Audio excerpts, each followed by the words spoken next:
bi ambe jumadona mekalo klem gwanfla ambalma o bismillah Maliactu ka don kibaru keneka bi kibara mun bambulo kada kulo kan o de kunu alamsado mekalo klem gwan kele ayre la khafo ko coronavirus ira mo tan goro kura de la malikono ko wafene ko coronavirus ku me mo munu yere kon fenna ko mo tan duru kene la ulula ko wafene ko mo duru yere kon fene sara ka sababu ke coronavirus kibara mun kon flene ulu kon imbora e anga ministre sura mun kon ka baranya shilendo kene kon sabatilima coronavirus kon yele flene mo kura mun kon na akoni yere la khafo ko ulu do kon imbora kay kerengere yala keba ni mo fla yira yenno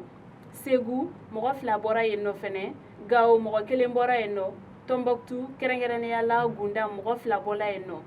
ale ni bamako ale yara sigida kon fene kon nala sigida folo ayira khafako ayira mo kelena yenno sigida flana ayira mo fla la yenno sigida nanna ayira mo kelena yenno ale ni sigida worona ayira mo duru la yenno fene ni jate kuram nun kon flene coronavirus ye mo munu yere kon mine mali kono kana bila ulu kon dafala mo keme kono ton ale ni binani wolonvla la wa fene mo munu yere kon fene sara ka sababu ke coronavirus ye ulu yere kon fene dafala mo bi worola wa mo munu yere kon fene kenela ka coronavirus banala ulu yere kon fene dafala mo keme duru ale ni biduru ni shekina alibi sega lu kon besena wala sa mo mun kon ni coronavirus tan kon ngere la nyogona ko sebe ulu yere kon fene ka sega do wala sa uga sega lu kon beke na so ni coronavirus bulani ate ula ame domine ikobi o mo yere kon beta mo bakile ani mo keme sheki ani biduru ni fla alibi la nyini kon keleno kan nyesi bela jelen kon ma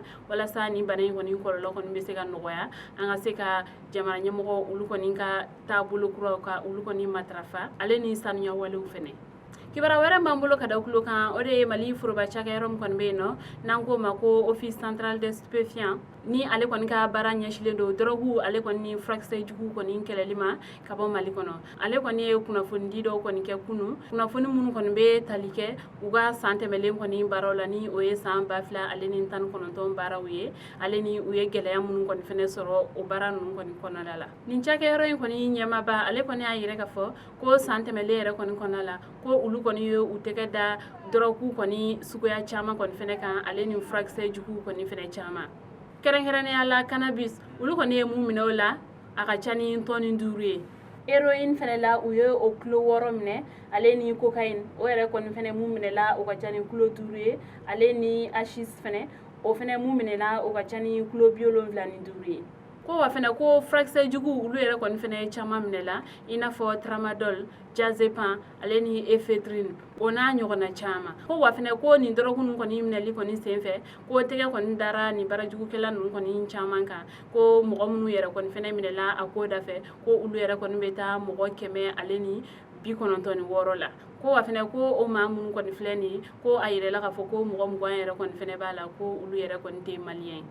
ni barake yoro en ale ko ni nyamo ko ni ka fola ko ulu ko ni ka bara ko nala ulu ko ni be gele chama ko fene sorala ko ulu ko ni ka gele do ko ni emwe ko al ni mo ko ni minela drogu ko ni senfe ko a chama na a ko ni sege li ko ni teta nyefe ko wa fene ko dude ulu yere ko ni fene munu kan ka kibaro ko ni di uluma wala sa ulu yere ko ni fene be se ka bo drogu ko were ko ni fene kalama ko o ko ni mancha ko ale ni fene al ni mamun ko de willa ka se uluma kata drogu ko do ko ni kibaro ya di uluma ko o mo gon yere ko ni fene be kala ka la ni ka ko fo warde ka di uluma ko o ko ne gela chama e munu ko ni be ulu ko ni sensiri u ka barala ko sobe ko familial ko nyima ulu ko ni be o nyini bela jelen kon fe ko sabla ulu yere ko ni ka bare ko abe jamana de yere de fene lakana kibara wera mbambulo kada ukulo kan ore Ansongo ale dugu do yere kon fene be no ko Tizimi kuno alamsado mekalo kle mugwan kele ko bingal kela mugo saba ko ni mugon kon me motola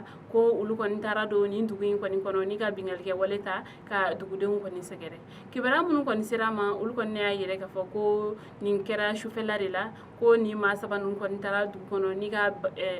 ka dugu de kon ni baga ni ka soro ka bingal ke waleta ka nyesuma ni ka tani u bolon fe chama kon fene ko wa fene ko uwani barajugu nun kon ni senfe ko muso do yere kon fene be no ko marfa kise o soro ko o kon ni jogina ko sebe ko ga mo ko ni mato akoda fe ni ndugula mo kon yere kon ka fora ko ulu kɔni kamala fili sugu bɛɛ kɔni de bɛ ɲɔgɔn na ko sabula ko nin ko min kɔni filɛ nin ko ulu kɔni tɛ a ko laban cogo dɔn. Kunnafoni kuncɛ la kibara wɛrɛ b'an bolo ka da kulo kan o de ye Badalabougou ni ale yɛrɛ kɔni fɛnɛ ye Bamakɔ sigida dɔ ye. O kɔni sigidala mɔgɔw kɔni caman bɔla ni ka taa énergie du Mali o yɛrɛ kɔni dalala la ka u ka dusumakasa kɔni yɛrɛ. Kabini bi jumadon kabini nɛgɛ kaɲa 9 ni mɔgɔ ninnu kɔni fitinɛlen de bɔra ni ka taa ni yɔrɔ kofalen in kɔni na. Ni taamakɛla ninnu kɔni y'a yɛrɛ k'a fɔ ko kurantigɛ o kɔni digilen don olu la kosɛbɛ ko wa fɛnɛ ko a kɔni bɛ ka kɛ degunba de ye olu ma ko mɔgɔkɔrɔbaw kɔni banalenw kɔni bɛ yen nɔ ko hali bi dɔ kɔni de bɛ fara olu ka banaw kɔni kan ka sababu kɛ nin funteni la ko kurantigɛ banbaliw ye. Ko o yɛrɛ kɔni fɛnɛ tɛmɛlen kɔ ka bɔ yen ko baara caman fɛnɛ de bɛ yen nɔ minnu kɔni gulonnen don kuran na ko olu yɛrɛ kɔni bɛ sanga ni wagati kurantigɛ de la ko o kɔni dekun a kɔni tɛ se ka fɔ ka ban olu fɛ ko o sababuya la olu kɔni b'a laɲini jamana ɲɛmɔgɔw fɛ ale ni énergie du Mali yɛrɛ kɔni fɛnɛ ɲɛmɔgɔw fɛ u ka waleyaw kɔni sigi sen kan walasa bɛɛ lajɛlen kɔni bɛ se ka kuran sɔrɔ cogoya min na kɛrɛnkɛrɛnnenya la olu Badalabugukaw. An balimaw ni kibaruya ne tun b'an bolo ka da kulo kan ani ce a ka kulomajɔ la aw k'an bɛn a ɲɔgɔnna wɛrɛ.